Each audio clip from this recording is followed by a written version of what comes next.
Alright, fellow hunters, it's time for the final episode of Review of the Day, which is In the Beginning. The episode begins with Sam meeting up with Ruby, which is the perfect opportunity for Castiel to drop it on Dean, who was having a nightmare of hell. The angel remarks on Dean's dream and tells him that he has to stop it, at which point he touches Dean's forehead and sends him back to Lawrence, Kansas, late April 1973. Dean heads into a diner and chats up a young guy who turns out to be his father, John Winchester. Dean's mind is blown when he figures out what's going on. Dean runs to Castiel as he follows his father around. The angel once again cryptically tells him that he has to stop something. Dean follows John to a car lot, where he suggests his father buy the '67 Chevy Impala instead of an old VW van. Dean introduces himself as Dean Van Halen and assures John that the car will still be as badass when it's 40. Dean tries to get info about the mysterious event he has to stop, but John hasn't smelled any sulfur or noticed any strange happenings lately. Dean continues to follow John around and is stunned when he realizes that the pretty young woman that John stops to pick up is his mom, Mary.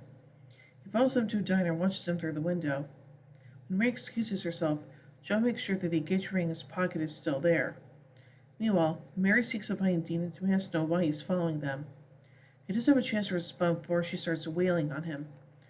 He finally manages to block her, grabs her arm, and notices that she's wearing a charm bracelet made of symbols that he recognizes.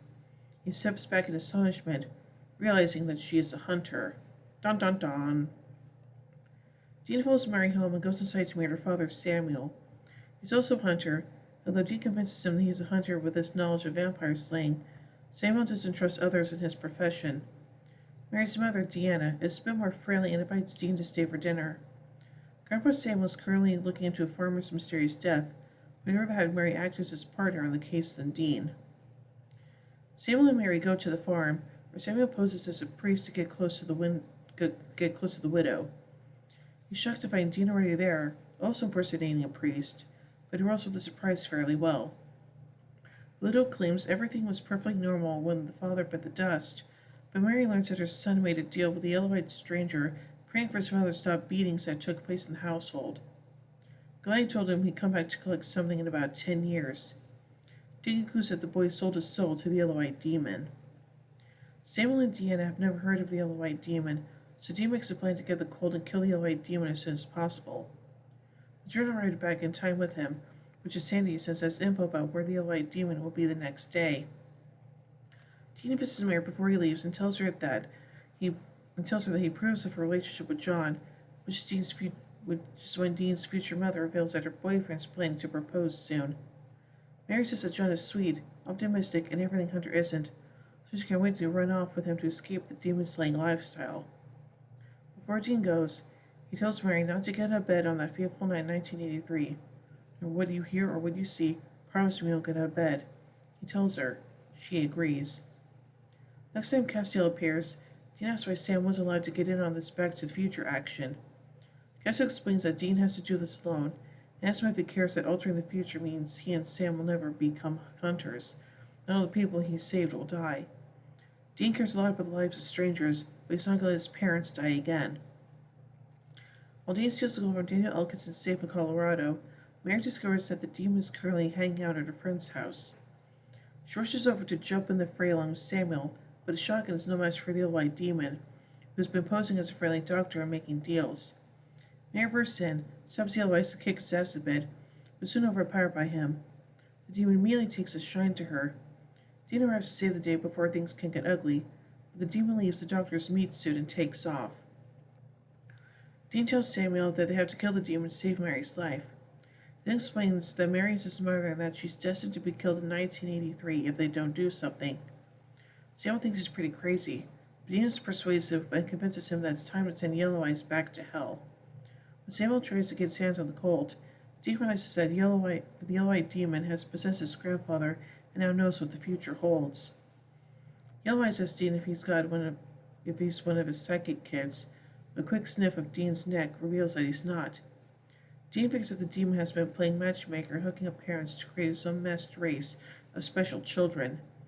He always explains that in 10 years he'll pour some demon blood into the mouths of children, not to find a leader for his demon army like Dean and Sam long assumed, but over something much bigger. Dean then reveals to Tim that he's the one who kills him. Where the demon's endgame is, he chooses not to reveal it. He always jabs a knife into the gut of his current meat suit, Grandpa Samuel, whose whole dying once his body is empty. He also snaps Deanna's neck for good measure. As John and Mary share a romantic moment in the Impala, Samuel says Yellow Eyes interrupts, yanks the start out of the car, and snaps John's neck. Yellow Eyes tells Mary that her parents are dead. I'll also explain that he'll bring John back to life if she simply agrees to make a little deal with him. He doesn't want her soul, but permission to visit baby Sammy in 10 years. He promises no one will get her as long as this ritual isn't interrupted, so she goes ahead and seals the deal with a kiss. Dean shows up a moment later to kill the demon, but the smoke escapes once again, leaving Samuel dead. Mary's parents may be dead, but John quickly springs back to life, at which point Castiel appears to bring Dean back to the present. The angel explains that Dean couldn't have changed history even if he wanted to. It just sent Dean back to stop anything, but to show him the whole truth. Now he's aware of exactly what happened to Sam, but even the angels are clueless when it comes to figuring out what Azazel's true endgame is. Maybe Dean can correct the case.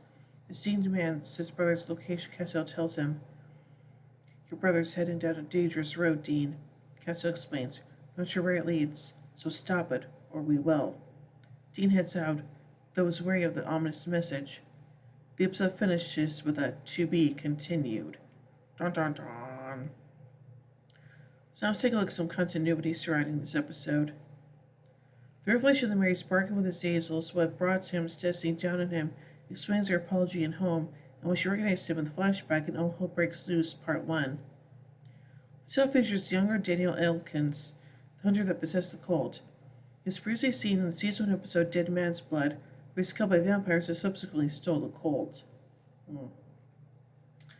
And now finally, let's take a look at some trivia surrounding this episode. This is the first episode in which Sam has limited screen time, the second being season 5's The End. Mary Winchester is revealed to have been a hunter. Previously there had been no indication that she knew of the supernatural. There are 5 Back to the Future references.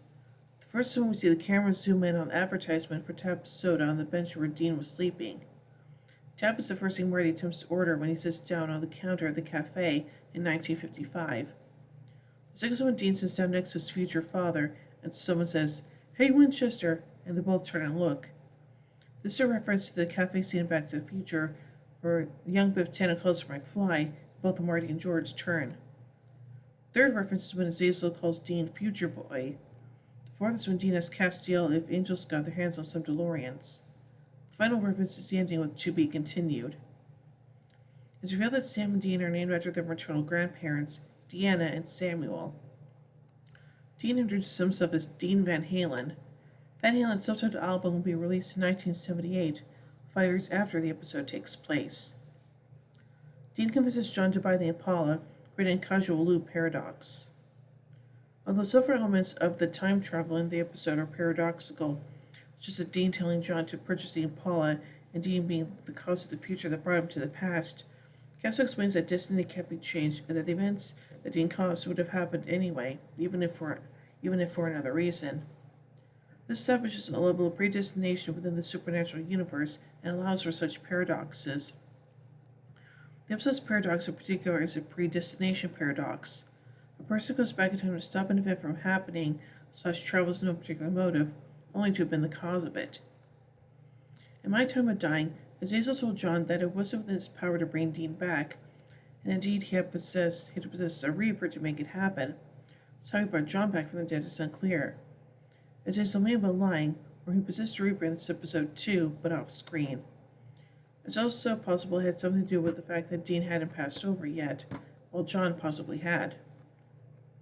When the older gentleman in the dinner greets John, he says, "Sailor, no man for me." It's revealed in season 8 that John's father, Henry Winchester, left, and hasn't been seen since John was a child, leaving John quite bitter. It's possible that John's mother remarried after Henry disappeared. Samuel Campbell is portrayed by Mitch Pileggi, who also portrayed FBI Assistant Director Skinner in The X-Files, one of Supernatural's primary inspirations/predecessors. When Dean shows Samuel the entry for Lady Walsh in John's journal, The other names on the page are names of people who have been crew members for Supernatural various times. Robert Leader, whose entry reads Phoenix, Arizona, 1965, drowned in a bucket of water, assistant art director. Nadine Mosser, production assistant Warren Dunlop, construction coordinator. The entry with the surname Goldwyn is also printed. Liz Goldwyn served as assistant art director. The Gemma's 39 Segas, a universal hexagram can be seen on Mary Campbell's charm bracelet. The universal hexagram is also a symbol of the Men of Letters. This episode takes place 15 years after Abaddon wiped out the Men of Letters. None of the bracelet had any real connection with the Men of Letters. When Dean first arrives in the past, the bench he's sleeping on before being waked up by the policeman advertised in the establishment just across the street, Jaybird's Diner. Jaybird is the nickname of Jensen's daughter, Justice J. Never knew that.